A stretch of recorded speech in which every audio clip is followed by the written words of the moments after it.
Hey everybody, Inshallah, I hope everybody's all well. I thought I'd quickly come online and make a quick little snippet of a video just to talk to everybody and give everybody a little heads up about something, and something that I noticed that there's too much hate going on everywhere in this day and age, and it's just become widely accepted. Something which really makes me wonder, like, why are people becoming this way, and why they think it's fine to hate so much, and why is it okay to basically be happy if someone's in a misfortune and be very upset if someone's doing better in life. I don't understand why society has become this way, but do you know what? It is so apparent when it's out there. You have to talk about it. You have to mention it to people and say, why is this happening? In this day and age, when you see someone doing anything kind or good or decent, do you know what? Everyone wonders and ponders to himself, why is this person being extra nice? Why is this person extra nice to me? And you always wonder in your head, like, this person must have a hidden agenda. Because in this day and age, not many people be nice for no reason. Everyone always tends to be nice, and there has to be a reason behind it. It's like if you go into a shop and like they're selling stuff, and salesperson comes over, hey, how are you? How can I help? Would you like any help with anything? And you're thinking, oh yeah, it's only being nice simply because they want to sell you something. When you go into a restaurant, they got the waiter being extra nice to you because they want a good tip. And when you go into a car garage and they're all like giving you, coffee, tea, everything, and they got a hidden agenda behind it. But out on the street, out in the park, out everywhere, do you know what? Someone's nice to you for no reason, and people are like, do you know what? There's something going on here. This person's not nice for no reason. That's what this world's become. If someone gives hate, if someone gets angry, if someone be bitter, if someone be upset with somebody, you know what? That's a normal everyday thing now. Because hate is all the world's ever seen lately. And that's a sad place to be. The thing that I noticed is that a lot of people around me, when I had nothing going for me, when I had nothing at all around me, I had a lot of people around me. I mean, a lot. And they came to a stage where, I prayed to have only the people that want the best for me to be around me. I lost all my friends. Close ones. It says it all. You know what I mean? And I just wondered, how can this happen? What's going on around me? But that's what happened.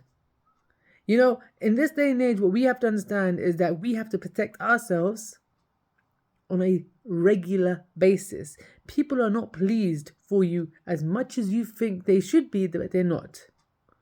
Whenever you get any good news, anything in your life, or anything goes great for you in your life, who's the people that are really always there for you? For me, it's me and Mum all the way, mashallah. You know what I mean? She's been there for me the whole time. She's always been there for my ups and my downs. For many years, she's always been there for my downs and seen what I've been going through, and seen how depressed I've been and upset I've been, and and it's like brought her to tears on her prayer mat. I feel so ashamed for what I've put her through, just because of like trials and tribulations that I've been through. She's been going through as well. But one thing I noticed is that when I wasn't in a good place, if I wasn't doing well, if I wasn't exercising well, if I didn't have a job, if I didn't have money, when I wasn't married, the people around me, they weren't really so not bothered about it. They were like, it was as if I was their fallback. Like, yeah, you know what? At least Ash's life is not any, my life is not worse than Ash. That's one way to see it. And if I had anything good, anything small, anything good in my life, it'd be like, how did he get that? Why has he got that? And I was like, why? You know what I mean? And I blame myself to even remain around those people. I blame myself to be attached to those people because I wanted friendship. I wanted people to be friends with. And I blame myself to actually go around people that did not want the best for me. And I knew it deep down inside, but I still attached myself to those people because I was like, it's better to have some friends than no friends. But then I realized something. It's better to sit alone than eat with sharks. Now, I could go anywhere on my own. I could go to a wedding, walk in on my own, sit on a table with a bunch of people I don't even know. I could go into a restaurant, sit by myself. I could even go to the cinema and sit by myself. I'm comfortable doing that. The reason why? Because I understand how much commotion happens when you're the wrong people. You make a prayer for yourself.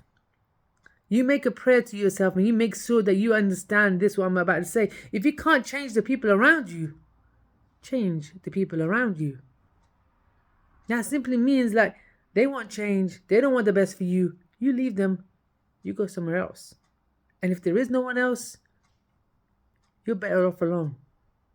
And yes, so many people say about, Ash, you need some friends, you need people, you need companionship. And Allah subhanahu wa ta'ala will give you all the companionship that you need to have, inshallah. You just need to have that hope and that belief in your heart. True story. One individual calls me up. And I've got my younger brother Nine that's autistic. A bit hot to handle, bit too much. He calls me up saying it's his daughter's wedding. Ashik, you and your wife come to the wedding. Basically, not inviting my mum, not inviting my dad, not inviting my baby brother Muhammad Rani. And I was like, inshallah, I want to go on Hajj. My visa is approved, but my wife's visa is not approved yet. He goes, Hajj, Hajj, Hajj. He said it like that 3 times.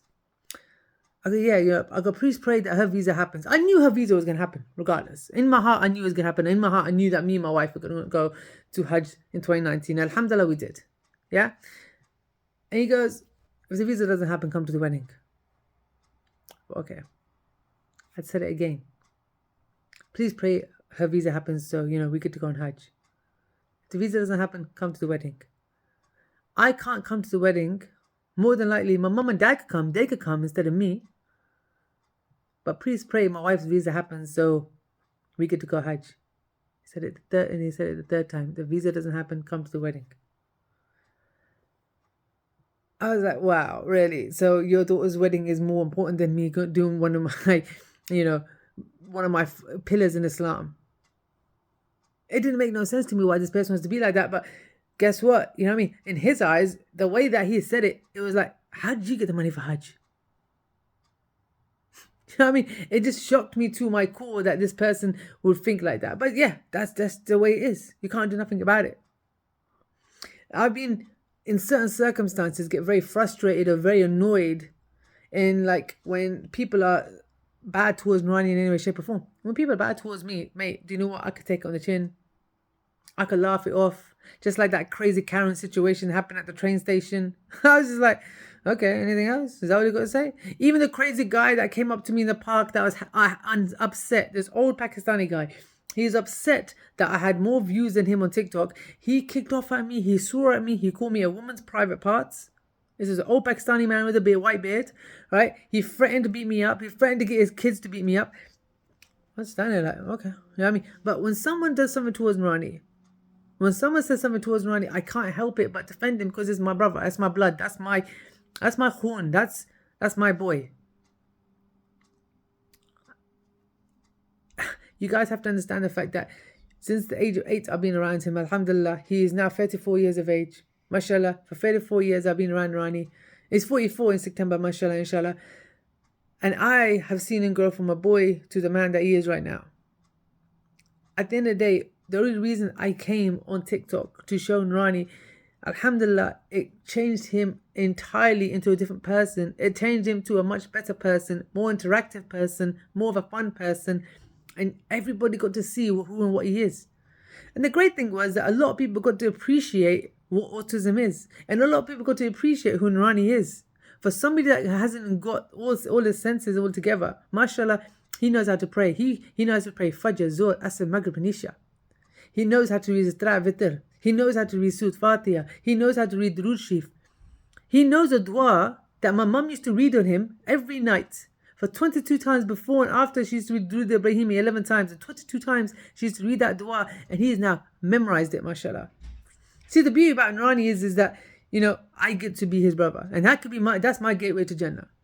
But the main thing I've got to say too is that if everybody has all this hate inside of them and wants to show it, what's this world coming to? If someone wants to be kind and helpful and don't want nothing in return, that's what we're meant to be as human beings, especially as Muslims. And the best way to see it and the best way to say it to you is a simple act of kindness creates an endless ripple. Remember that in life.